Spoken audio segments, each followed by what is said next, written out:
मैं आपको सच कहता हूं, आपकी हजारों प्रॉब्लम सॉर्ट हो जाएंगी। सिर्फ अपने आप को बिजी करना सीखो। वचन में, प्रार्थना में, रोजा रखने में, उपवास करने में अपने आप को बिजी करो। अगर आप फ्री बैठेंगे, बहुत सारी बातें आपके दिमाग में आएंगी, तरह तरह की बातें आएंगी, कड़वाहट आएगी। जिन लोगों को आप माफ कर चुके हो उनके लिए भी कड़वाहटें आएंगी कि प्रभु ये लोग क्यों खुश हैं, मैं क्यों दुखी हूं। मैं अपने चर्च के एक दिन एक भाई से मिला, कभी भी नहीं देखा मैंने उसको पॉजिटिव। मैं हमेशा लोगों को उत्साहित करता आया हूं कि प्रभु में बढ़ना चाहिए, सब कुछ ठीक हो जाएगा। हमेशा मीटिंग के बाद वो मुझे एक ही बात बोलता था, मेरा क्या होगा, मैं कब ठीक हो जाऊंगा, मेरी लाइफ कब ठीक होगी, ये क्यों होगा, वो क्यों होगा। मैं कभी कभी सोचता था, प्रभु मैं इतना प्रचार करता हूं, इसके अंदर कुछ भी नहीं जाता। हर मीटिंग के बाद एक ही बात आके कहता रहता है, सब ठीक कैसे होगा, सब ठीक कैसे होगा। एक दिन मैंने उसको कॉल करके अपने ऑफिस में बुलाया। मैंने उससे कहा, ब्रदर मैं आपसे कुछ सवाल पूछना चाहता हूँ, because you are very confusing personality. मैं ना आपको समझ नहीं पा रहा हूँ कि आपकी प्रॉब्लम है क्या। सारी बातें सुनने के बाद मुझे ये पता चला, इस बंदे को 2 साल से जॉब नहीं है। इसका मेन प्रॉब्लम ये था।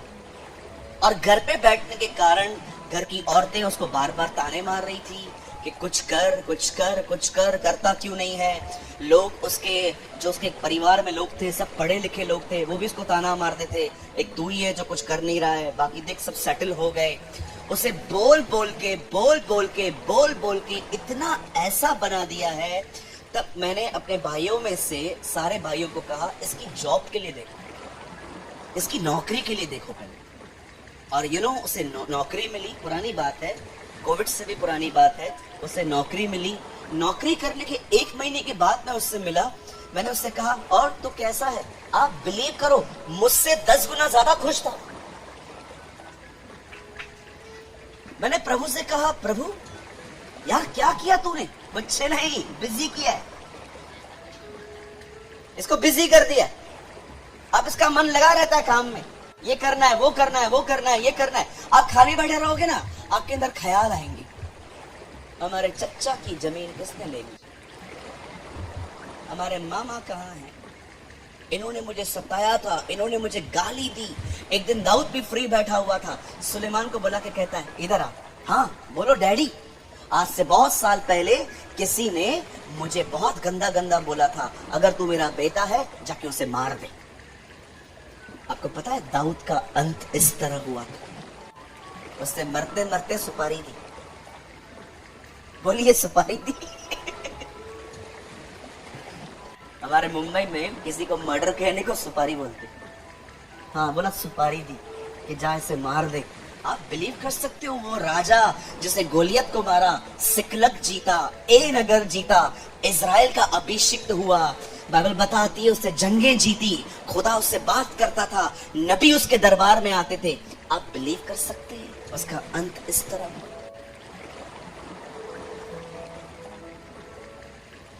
ट्राई टू अंडरस्टैंड, आपकी 1000 प्रॉब्लम सॉल्व हो जाएंगी। आपको अपने लाइफ में थोड़ा अनुशासन रखने की जरूरत है। बोलिए अनुशासन। हाँ, इसे इंग्लिश में कहते हैं डिसिप्लिन। क्या आप सब लोग आज के वचन के लिए तैयार हैं? डोंट वरी, मैंने शुरू नहीं किया है अभी स्टार्ट करेंगे। चलिए, जो लोग भी यहाँ वहां देख रहे हैं, इधर उधर देख रहे हैं, अगर आपके ध्यान भटक भी रहे हैं, अब सामने देखिए। अब आपके लिए कुछ बहुत इंपॉर्टेंट है, सुनिए, बड़े ध्यान से सुनिए। बहुत साल पहले पतरस और यूहन्ना प्रार्थना करने के लिए मंदिर जा रहे थे, और जब वो उस मंदिर में जा ही रहे थे, वचन कहता है उन्हें रास्ते पर एक भिखारी बैठा हुआ मिला। ये भिखारी भी था और लंगड़ा भी था। और जब पतरस और यूहन्ना वहां से पास हो रहे थे, इस भिखारी ने उनसे कुछ पाने की आशा में उनसे कुछ मांगा। लोग वहां से गुजरते थे, कोई कैश देता होगा, कोई खाना देता होगा, कोई फ्रूट्स देता होगा, तरह तरह की चीजें उनको मिलती रहती थी। ऐसे ही उसने उनसे मांग लिया कि मुझे कुछ चाहिए। पतरस और यूहन्ना के पास कुछ भी नहीं था, न सोना, न चांदी, न पैसे।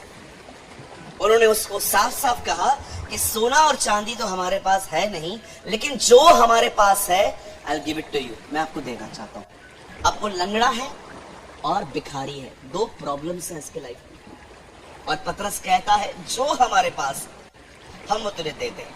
और जानते उसके बाद पतरस ने उसको कहा, Come on, stand up in the name of Jesus of Nazareth.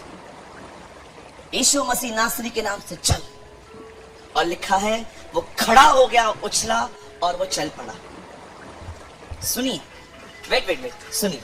अब मैं आपको यहां पर कुछ समझाना चाहता हूं। सुनिए,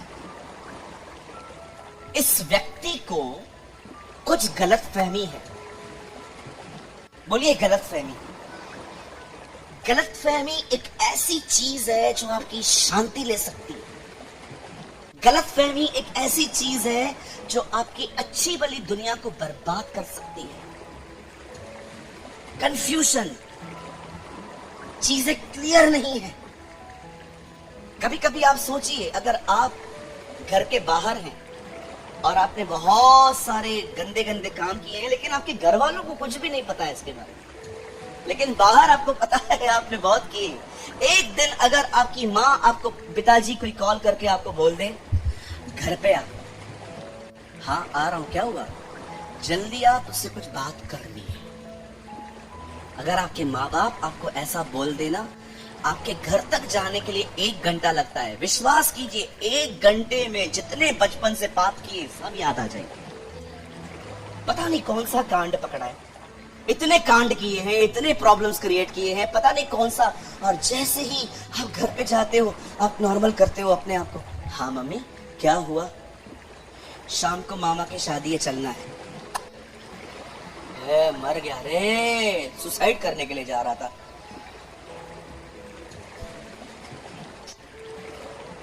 सारे पाप याद आ जाते हैं। कोई हमारा सीनियर हमें कॉल करके बोले आओ कुछ तुमसे बात करनी है। कभी कभी तो हम सामने से बोलते हैं बताओ क्या बोलना है, आ रहा हूं मेरे, बता दो क्या बात करनी है, बता दो, कहीं रास्ते पे मर न जाऊं, बता दो, दिल न फट जाए, लंग्स न बाहर आ जाए, किडनियां न फट जाए मेरी टेंशन में, है ना। आप जानते हो यहां पर एक मिसअंडरस्टैंडिंग है। आप में से हर एक को क्लियर होना चाहिए कुछ चीजें। जब तक आपकी कुछ चीजें क्लियर नहीं होती ना, आप आगे नहीं बढ़ पाएंगे। अब सुनिए, ये बंदा मांग रहा था पैसा, पर इसको पैसा नहीं मिला, इसको चंगाई मिली है। क्यों? क्योंकि इससे लग रहा था मुझे जिंदगी भर ऐसे ही जीना है और ऐसे जिंदगी जीने के लिए पैसा चाहिए। पर पतरस और यूहन्ना जानते थे इसे पैसों की जरूरत नहीं है, अगर ये ठीक हो गया तो ये कमा लेगा। इसीलिए उसने उसको चंगा किया, पैसे नहीं दिए। पैसे आज देंगे, कल फिर से खत्म हो जाएंगे, फिर कल से मांगेगा, फिर परसों खत्म हो जाएंगे, फिर किससे मांगेगा। कई बार हम लोग वो मांगते हैं जिसकी एक्चुअली हमें जरूरत नहीं है। कई बार आपकी दुआओं में आप वो मांगते हो। अभी मुझे एक बात बताइए, अगर आपके घर के अंदर आपको कोई परेशान कर रहा है, कोई डिस्टर्ब कर रहा है, आपकी सास, आपकी बहू, आपका पति, आपके बच्चे, आप जानते हो हर घर में एक लाबान तो होता ही है ना। हर घर में एक लाबान होता ही है, हर घर में कुछ सताने वाले लोग होते ही हैं। कितने लोग के पास हैं, जरा हाथ उठाइए। अगर आपका परिवार इधर बैठा है ना, आज पढ़ने वाली है घर पे आपको। बहुत लोगों ने नहीं उठाया होगा हाथ, वो देखते होंगे, नहीं ब्रदर इधर ही बैठा है वो। कभी कभी हाथ ऊपर से नहीं अंदर से उठे हुए होते। अब मुझे बताइए, अगर आपके घर में कोई आपको परेशान कर रहा है तो आपको क्या दुआ करनी है? पिता मैं प्रार्थना करता हूं बदल से, पिता मैं प्रार्थना करता हूं बदल से, प्रभु मैं प्रार्थना करता हूं सर तोड़ इसका, मैं प्रभु प्रार्थना करता हूं उसकी टंगड़ी तोड़ प्रभु। ओ लॉर्ड, ओ लॉर्ड। मेरे बॉस के लिए मैं दुआ करता था प्रभु उसका सर फाड़े। हाँ विश्वास कीजिए, मैं अपने बॉस से इतना तंग था। मैं नया नया मसीह में आया था और लिखा था मांगो तो तुम्हें दिया जाएगा। तो मैंने कहा प्रभु मैं मांगता हूँ, इसको सबक सिखा, ये मुझे गाली देता है। हमारे बॉस थे ना, जो जहां पर मैं काम करता था, उनकी पत्नी बड़ी प्यारी थी, खूब गालियां देके उनको घर से भेजती थी। और जब वो दुकान पे आते थे तो वो सारी गालियां हमें बांटते थे। एक दिन मेरी कुछ गलती भी नहीं थी, एक छोटी सी बोतल मेरे हाथ से छूट गई, वो टूट गई कांच की। रात तक मेरे को सुना। जब मैं ताला बंद करके जब चाबी उनको हाथ में दे रहा था, मैंने कहा मैं जाऊं? हाँ जा, कल बोतल मत तोड़ना। मैंने कहा बोतल तोड़ी है यार, दिल थोड़ी तोड़ा है तेरा। बोतल बोतल बोतल बोतल बोतल इतनी बार सुनाया। आप विश्वास करो उस रात को मेरे को सपने में बोतलें दिख रही थी। मैंने इतना सोचा था इसके बारे में। आप जानते होंगे ना, जो आप सोचते हैं वो आपके सपने में आता है। हाँ, बहुत सारे यंग लोग कहते हैं ब्रदर मेरे को प्रभु ने दर्शन दिया है, वो लड़की से मेरा शादी होने वाला है। प्रभु ने दर्शन नहीं दिया है, सारा दिन उसके बारे में सोचता है, इसलिए रात को सपना आया है। दर्शन देखा,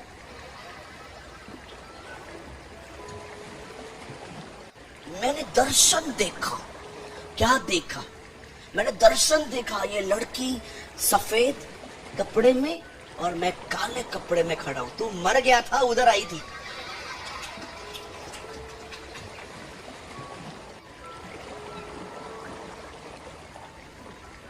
जवानों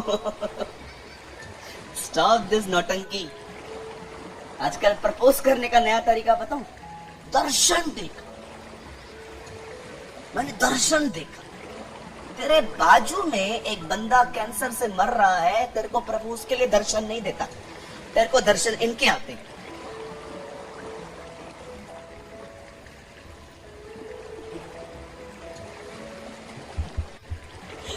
एक भाई मिला मुझे, ब्रदर मैंने वो लड़की देखी।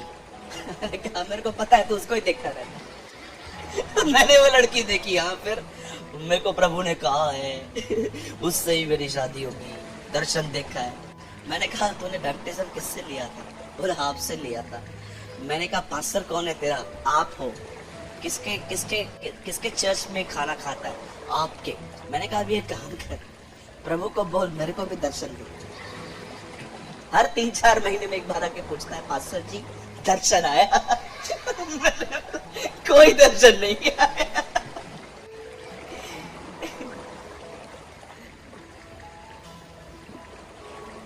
मेरे भाइयों मेरी बहनों, समझदार बनो।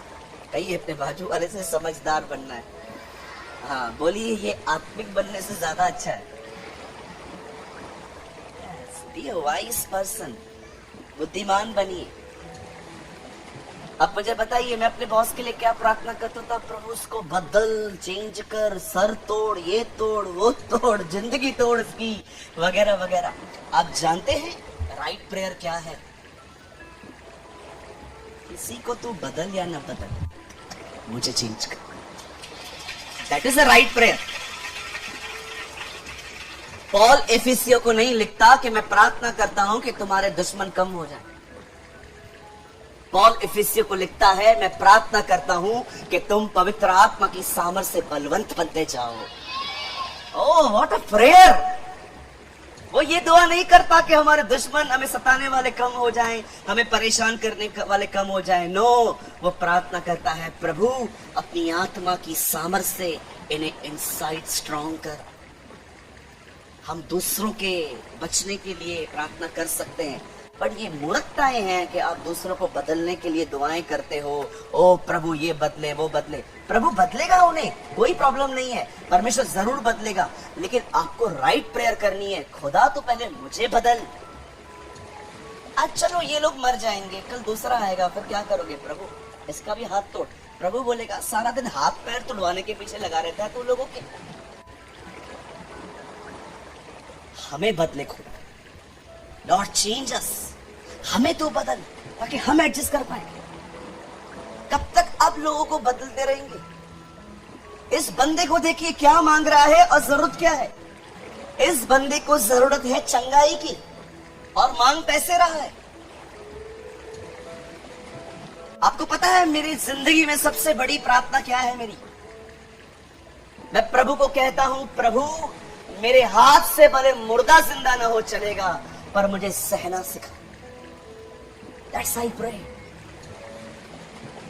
हम कई बार मीटिंग के बाद लोगों से मिलते हैं, 25-25 बार एक ही बात लोगों को सिखा चुके हैं, फिर भी लोग सेम बात आके कहते हैं और हमें अंदर से गुस्सा आ जाता है और हम गुस्सा करते हैं, इतनी बार तेरे को सिखाया है, समझता क्यों नहीं है?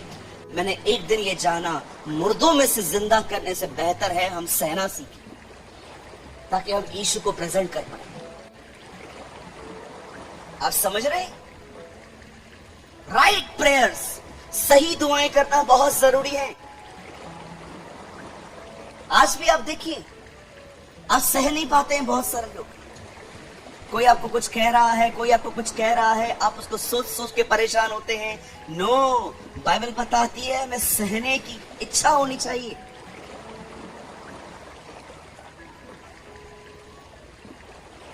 एक दिन जब ये लोग वहां से गुजर रहे थे, उन्होंने पैसा मांगा, उससे पैसा नहीं दिया, उसको चंगाई दी, ताकि ये बंदा उठे और ये बंदा फिर कमाना स्टार्ट करे और अपना घर चलाए। अब ध्यान दीजिए, मैं आपसे कुछ यहां पर बात करना चाहता हूं। आप जानते हैं, कभी कभी बदन की चंगाई से ज्यादा महत्वपूर्ण है कि मन ठीक हो जाए। आजकल बहुत सारे जगहों पर अगर आप चंगाई का प्रचार करेंगे, आपको लाखों लोग मिलेंगे, पर विश्वास कीजिए, कभी आपने सोचा है बीमार पड़ क्यों रहे हैं हम लोग? जड़ को ढूंढिए। मैं प्रभु से कई बार कहता हूं, मुझे चंगाई नहीं, मुझे सेहत चाहिए। I don't want healing, I want health. हम लोग चंगाई के लिए प्रार्थना करते हैं, अच्छी बात है, पर कभी आपने सोचा है आप बीमार पड़े ही क्यों? आप इसलिए बीमार पड़े क्योंकि आप नेगेटिव हो, आप नकारात्मक हो, आपकी सोच जो है वो नेगेटिव है। याद रखिए, इस दुनिया में बहुत सारी बीमारियां अधिक सोचने की वजह से आती हैं। आप देखिए, जब आप डॉक्टर के पास जाते हैं, दवाई देके वो क्या बोलता है? टेंशन मत ले, क्योंकि वो भी जानते हैं कि ये दवाई सिर्फ दवाई है, सही प्रॉब्लम ये है। आप देखिए, कुछ लोग ऐसे होते, उनका फेथ है, डॉक्टर के पास जाएंगे ठीक हो जाएंगे, और वो ठीक हो जाते। प्रभु ने कहा, जैसा जिसका विश्वास है वैसा उसके लिए हो जाता है। हर दिन, आप में से हर दिन, हर व्यक्ति को, चाहे वो पढ़ा लिखा है या कम पढ़ा लिखा है, याद रखिए, आप में से अपने आप को हर दिन कुछ समय आपको अलग करना है और हर दिन प्रभु का वचन पढ़ना है, ताकि मन नया हो सके और जीवन नया हो पाए। नहीं तो मैं आपको बताना चाहता हूं, नकारात्मक मन के साथ, आपको पता है कोई टाइम पे मैं कैसा था? मैं आपको बताऊंगा, आप हैरान हो जाओगे। मैं लोगों में से सिर्फ नेगेटिव बातें जानता था कि गलत क्या हो रहा है। I want to tell you, मैं आपको बताना चाहता हूं, अगर आपको एक व्यक्ति में कोई खूबी नहीं दिखती, सिर्फ उसकी गलत बातें आप जान लेते हो, आप विश्वास कीजिए भैया, आप बीमार हो। विश्वास कीजिए, यू आर सिक, आप बीमार हो, आपको जरूरत है। अगर आपको आज भी एक व्यक्ति में सिर्फ गलत बातें दिखती हैं, पर उसमें कोई खूबी नहीं दिखाई देती, मैं आपको सच कहता हूं, आप बीमार हैं। आपका मन जो है ना, बीमार है। You are really a sick person, आप बीमार हो, आपको इलाज की जरूरत है। इस बंदे को देखिए, इसका माइंड सेट हो चुका है, इसका मन जो है ना एक जैसा बन गया है। मैं कुछ नहीं कर सकता, मुझे जिंदगी भर यहीं बैठनी है, लोग मुझे देंगे, इसी से मेरी जिंदगी चलेगी। पर देखो इन दो लोगों को, इन्होंने एक्चुअली उसकी टांगों को नहीं, उसके मन को चंगा किया है। जैसे ही उसकी टांगे खड़ी हुई, वो वहां से उछला कूदा। मैं बाइबल में नहीं पढ़ता कि उसके बाद वो फिर कभी भीख मांगने के लिए गया। नेवर। शारीरिक चंगाइयों से ज्यादा इंपॉर्टेंट है कि हमारी सोच बदले, हमारी सोच ठीक हो।